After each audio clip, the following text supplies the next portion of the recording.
दोस्तों नमस्कार। चैनल राज की बातें में पुनः आपका हार्दिक अभिनंदन है। आप थंबनेल में देख ही चुके होंगे कि इस वीडियो में मैं सावित्रीबाई फुले किशोरी समृद्धि योजना के लिए जो आवेदन पत्र है उसे कैसे भरते हैं उसकी पूरी जानकारी दूंगा। तो यह सावित्रीबाई फुले किशोरी समृद्धि योजना झारखंड सरकार द्वारा संचालित है। महिला बाल विकास एवं सामाजिक सुरक्षा विभाग इसका संचालन की है और यह झारखंड का अभिनव पहल है। इसमें किशोरी बालिकाओं को 40,000 रुपये मिलना है, जिसके लिए आवेदन भरना आवश्यक होता है। मैं इस वीडियो में आवेदन भरने की क्रिया कैसे करनी है, कहाँ पर क्या क्या सूचनाएं भरनी है, इसकी संपूर्ण जानकारी दूंगा। तो देखिए आपके सामने ये पेज फर्स्ट पेज है। इसमें 1 नंबर पे आवेदिका का नाम यहाँ लिखना है, बालिका का नाम लिखना है। उसके बाद उनके माता पिता अभिभावक का नाम लिखना है। माता को पहले दिया है, इसका मतलब इस योजना में आपको माता का नाम ही लिखना है। यदि माता नहीं है ऐसी स्थिति में पिता का नाम लिखना है, और यदि दोनों नहीं है ऐसी स्थिति में अभिभावक का नाम यहाँ लिखना है। तो दूसरे नंबर पे माता का नाम लिख देना है। उसके नीचे उसका ग्राम, किस ग्राम की है, और उसके पंचायत का नाम लिख देना है। पंचायत का नाम के बाद प्रखंड का नाम लिखना है, जिला का नाम दे देना है। उसके बाद आंगनबाड़ी केंद्र का नाम एवं कोड संख्या। बालिका जिस क्षेत्र की है उस क्षेत्र में कौन सा आंगनबाड़ी केंद्र आता है उस केंद्र का नाम, और प्रत्येक आंगनबाड़ी केंद्र के लिए कोड है, उस कोड को यहाँ लिख देना है। उसके बाद आवेदिका की विवरणी तीसरा नंबर में लिखना है। जन्म तिथि दे देना है। नीचे मतदाता पहचान पत्र की संख्या देनी है। यदि 18 वर्ष या 18 वर्ष से अधिक है और उनका वोटर लिस्ट में नाम आ गया है तो ऐसी स्थिति में आपको यहाँ पर मतदाता पहचान पत्र की संख्या देनी है। उसके बाद विवाहित अविवाहित की बात बतानी है। तो बालिका अगर 18 वर्ष हो चुका है तो कभी कभी शादीशुदा भी मिलेंगे, ऐसी स्थिति में उनको विवाहित में देना है, अन्यथा जिनकी विवाह नहीं हुई है सभी अविवाहित में आएंगे। आगे है आवेदिका का जन्म क्रम, मतलब आवेदिका जो बालिका है वो अपने माँ की प्रथम पुत्री है कि द्वितीय पुत्री है उसको टिक करना है। तो अगर प्रथम पुत्री है तो बॉक्स में टिक करेंगे, द्वितीय पुत्री है तो उसके बगल वाले बॉक्स में टिक करेंगे। उसके नीचे आवेदिका का आधार नंबर दे देना है। उसके नीचे आवेदिका का बैंक या पोस्ट ऑफिस में जो खाता खुला है उसके बारे में यहाँ पूरा डिटेल देना है। ए नंबर में बैंक खाता संख्या देना है, बी नंबर में बैंक का नाम देना है, या पोस्ट ऑफिस में अगर है तो पोस्ट ऑफिस का नाम दे देंगे। उसके बाद शाखा का नाम देना है। उसके बाद उसका IFSC कोड दे देना है। ये 4 डाटा यहाँ भरनी है। और चौथा नंबर में आवेदिका के माता का नाम यहाँ दे देना है। यदि माता नहीं तो पिता का नाम दे देना है। अगले पेज में आवेदिका के माता या पिता का आधार संख्या देना है। तो यदि माता मौजूद है तो माता का दे दीजिए, तो माता नहीं है तो पिता का दे दीजिए। उसके बाद 6वां नंबर में अभिभावक का नाम, यदि अनाथ है तो, यदि बच्ची अनाथ है, अनाथ आश्रम में रहती है या अनाथ आश्रम के द्वारा संचालित कहीं पर रह रही है तो वहाँ का अभिभावक का नाम देना है और उस अभिभावक का आधार नंबर देना है। उसके नीचे 8वें नंबर पर आवेदिका के विद्यालय का नाम, पता एवं किस संस्था से मान्यता प्राप्त है ये लिखना है। ए नंबर में कक्षा, तो वह कौन कक्षा में पढ़ रही है वो देना है। यहाँ पर जनरली क्लास 8वीं से स्टार्ट होता है, तो 8वीं में है तो 8, या 9 में है तो 9, 10, 11, 12 क्लास हो सकता है। सेक्शन में जिस सेक्शन में वो ए या बी सी जो भी सेक्शन में है उसका नाम वो दे देना है, और रोल नंबर में क्लास में उसका कितना रोल नंबर है वो लिख देना है। उसके नीचे 9वें नंबर में आवेदिका के लाभ प्राप्ति का वर्ग, यानी वो फिर से यहाँ पर किस वर्ग में है उसको अंकित करना है। क्रम संख्या वर्ग वांछित लाभुक वर्ग पर टिक लगा, यहाँ पर टिक लगा देना है। जैसे मैंने यहाँ कक्षा 8 में नामांकित बालिका के बारे में भरा, इसलिए ऊपर वाला में ही टिक लगा दिया है।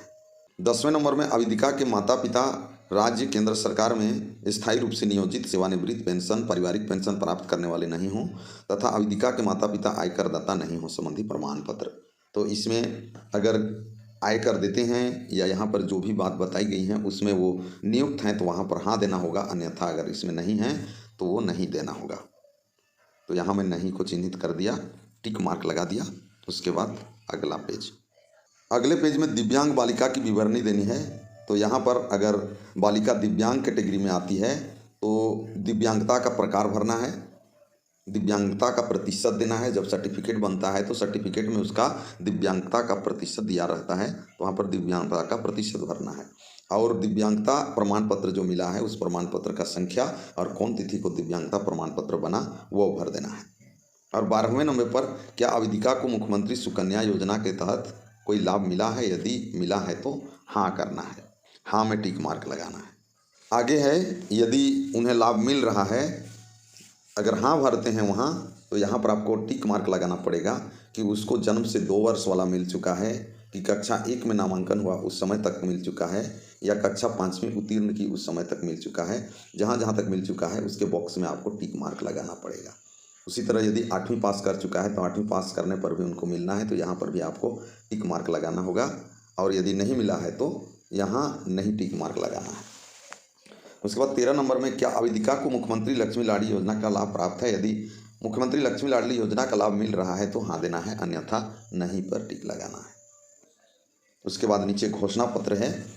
नीचे लिखा है, प्रमाणित किया जाता है कि ऊपर की दी गई सभी सूचनाएं सही हैं। हम दिए गए किसी भी गलत सूचना के लिए मैं स्वयं जिम्मेदार होंगी या उनका पिता भर रही से तो होऊंगा। मैं अपना आधार नंबर अपनी स्वेच्छा से इस योजना का लाभ प्राप्त करने हेतु उपलब्ध कर रहा हूँ, ये होगा।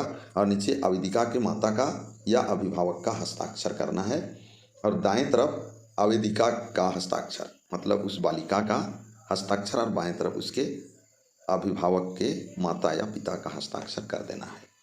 फिर आगे नोट में लिखता है, सावित्रीबाई फुले किशोरी समृद्धि योजना अंतर्गत लाभ माता की प्रथम 2 पुत्रियों को देय होगा। यहाँ कुछ नियम कानून बता दिया है कि माता का 2 पुत्रियों को ही यह देय होगा। अगर 3 पुत्रियां हैं तो केवल 2 पुत्रियों को ही मिलेगा।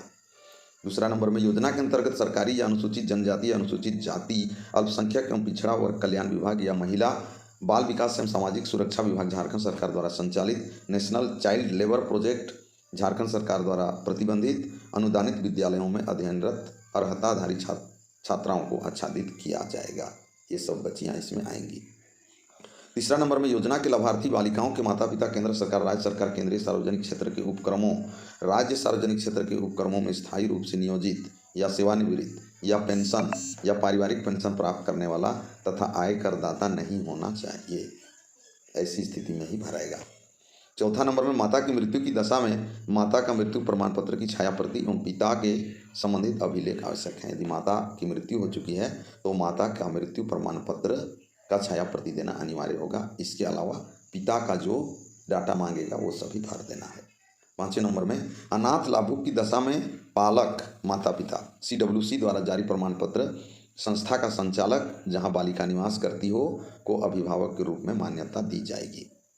मतलब माता पिता नहीं हैं और यदि बालिका अनाथ आश्रम के द्वारा किसी के यहाँ रह रही है तो जिसके यहाँ वो रह रही है उसे अभिभावक के रूप में मान्यता दी जाएगी, और उन्हें जो प्रमाण पत्र दिया रहता है वो CWC द्वारा जारी रहता है, वो प्रमाण पत्र देना पड़ेगा और उसके अभिभावक के रूप में जिनके यहाँ बच्ची रह रही है उनका डाटा देना पड़ेगा। 6वां नंबर में, संदर्भित सभी प्रमाण पत्रों की स्पष्ट छाया प्रति संलग्न करना अनिवार्य होगा। ये सभी का प्रमाण पत्र यहाँ देना अनिवार्य होगा। अगले पेज में, सावित्रीबाई फुले किशोरी समृद्धि योजना के लाभ हेतु आवेदिका की माता का स्वघोषणा पत्र यहाँ देना पड़ेगा। माता की मृत्यु की स्थिति में पिता का घोषणा पत्र मान्य होगा। यदि माता नहीं है तो उनके पिताजी का घोषणा पत्र होगा। यहाँ पर मैं उस बालिका की माता अपना नाम लिखेंगी। उसके बाद पिता यानी ये जो माता है बालिका की माता, उनके पिता का नाम यहाँ पर लिखना है। उसके बाद उनका ग्राम यहाँ दर्ज करना है, यहाँ प्रखंड दर्ज करना है, आगे थाना दर्ज करना है और जिला दर्ज कर देना है। की निवासी हूँ, मैं स्व अभिप्रमाणित करती हूँ कि सावित्रीबाई फुले किशोरी समृद्धि योजना अंतर्गत आवेदन करने वाली मेरी पुत्री, यहाँ अपनी पुत्री का नाम लिख देना है साफ अक्षरों में। आगे प्रथम/द्वितीय पुत्री है, यहाँ पर मार्क करना पड़ेगा कि वो उनकी प्रथम पुत्री हैं कि द्वितीय पुत्री हैं, उसको यहाँ मार्क करेंगे। पुत्री हैं। मेरे द्वारा दी गई सूचना पूर्णतः सत्य है एवं किसी भी स्तर पर जांच के क्रम में गलत पाए जाने पर मैं स्वयं दोषी मानी जाऊंगी। गलती पाए जाने पर मेरी पुत्री को योजना के लाभ से वंचित किया जा सकता है। और यहाँ पर आवेदिका की माता का हस्ताक्षर करना है। अगले पेज में, सावित्रीबाई फुले किशोरी समृद्धि योजना के लाभ हेतु अनाथ बालिकाओं हेतु प्रमाण पत्र। जो बालिका अनाथ आश्रम में रहती है उनके लिए यह प्रमाण पत्र लागू होगा। तो यदि अनाथ बालिका है तो उसमें देखिए फॉर्म में पत्रांक देना है, राइट साइड में देखिए पत्रांक और दिनांक दे देना है। प्रमाणित किया जाता है कि यहाँ बालिका का नाम लिखना है, कि जैविक माता मतलब उनकी वास्तविक माता कौन है उनका नाम लिखना है। उसके बाद एवं जैविक पिता, यहाँ पर उनका वास्तविक पिता जिनकी मृत्यु हो गई है उनका नाम लिखना है। का देहांत हो चुका है आवेदिका यहाँ बालिका का नाम लिखना है। अगले पेज में सावित्रीबाई फुले किशोरी समृद्धि योजना के लाभ हेतु अनाथ बालिका हेतु प्रमाण पत्र देना है। तो ये उस स्थिति में होगा जब किशोरी किसी अनाथ आश्रम के देख रेख में कहीं पर रहती होगी।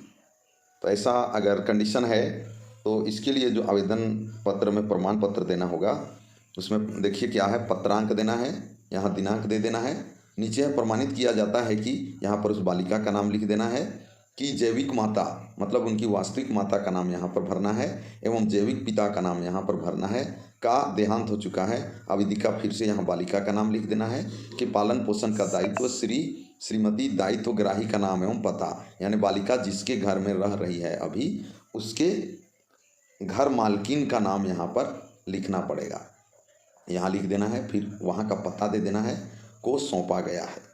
फिर आवेदिका को सावित्रीबाई फुले किशोरी समृद्धि योजना के लाभ हेतु प्रमाण पत्र निर्गत किया जाता है और नीचे बाल कल्याण समिति का हस्ताक्षर चाहिए। ये हो गया। अगला पेज में है सावित्रीबाई फुले किशोरी समृद्धि योजना के लाभ हेतु संबंधित विद्यालय के प्रधानाचार्य द्वारा सत्यापन प्रमाण पत्र। ये जिस स्कूल में बालिका पढ़ रही है या जिस कॉलेज में बालिका पढ़ रही है वहाँ के प्रधानाचार्य द्वारा भरा जाएगा। तो ऊपर में देखिए पत्रांक, दिनांक, उसके बाद प्रमाणित किया जाता है कि यहाँ पर बालिका का नाम लिख देना है।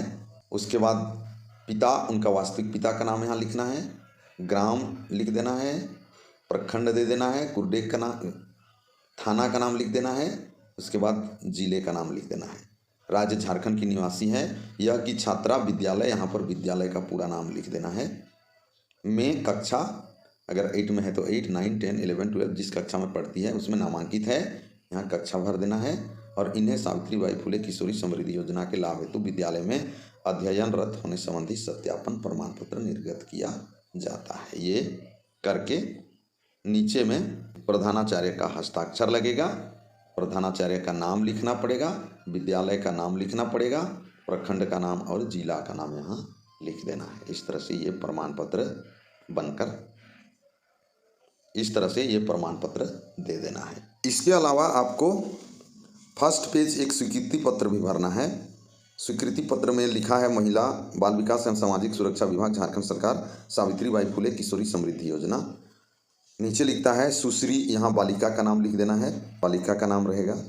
उसके नीचे माता पिता अभिभावक का नाम, यहाँ पर माता का नाम ही लिखना है यदि माता जीवित है, अगर माता नहीं है तो पिताजी का नाम लिखना है, अन्यथा अगर किसी अनाथ आश्रम में रहती है तो अभिभावक का नाम होगा। उसके नीचे पता दे देना है, पता पूरा लिख देना है। उसके बाद प्रखंड या अंचल का नाम यहाँ लिख देना है, जिला का नाम भर देना है और को स्वीकृति आदेश संख्या, यहाँ पर आदेश संख्या जिला समाज कल्याण पदाधिकारी बाल विकास परियोजना पदाधिकारी का यहाँ पर आदेश संख्या भराएगा, किस तारीख को आदेश देते हैं वो भराएगा और यहाँ पर जिला समाज कल्याण पदाधिकारी हस्ताक्षर करेंगे या बाल विकास परियोजना पदाधिकारी यहाँ पर हस्ताक्षर करेंगे। तो ये फॉर्मेट भी भर के दे देना है। तो दोस्तों मैंने इस वीडियो में सावित्रीबाई फुले किशोरी समृद्धि योजना से संबंधित फॉर्म को कैसे भरना है इसका बिंदुवार जानकारी देने का प्रयास किया। यदि आपको यह अच्छा लगा तो कृपया एक लाइक करके अपने दोस्तों के बीच शेयर जरूर करिएगा, यदि उन्हें किसी तरह का प्रॉब्लम हो तो उन्हें ये सॉल्यूशन मिल सके। मैं इसी तरह के आपके सपोर्ट के लिए वीडियोज़ और टेक्निकल वीडियोज़ लाते रहता हूं, इसलिए मेरा रिक्वेस्ट है कृपया चैनल को सब्सक्राइब करके बेल आइकन को प्रेस करना ना भूलें, क्योंकि जब भी अगला वीडियो आएगा तो उसकी सूचना आपको सबसे पहले मिल सकेगी। यह वीडियो अंत तक देखने के लिए आपको बहुत बहुत धन्यवाद। मिलता हूँ बहुत जल्द एक विशेष वीडियो के साथ, तब तक के लिए थैंक यू।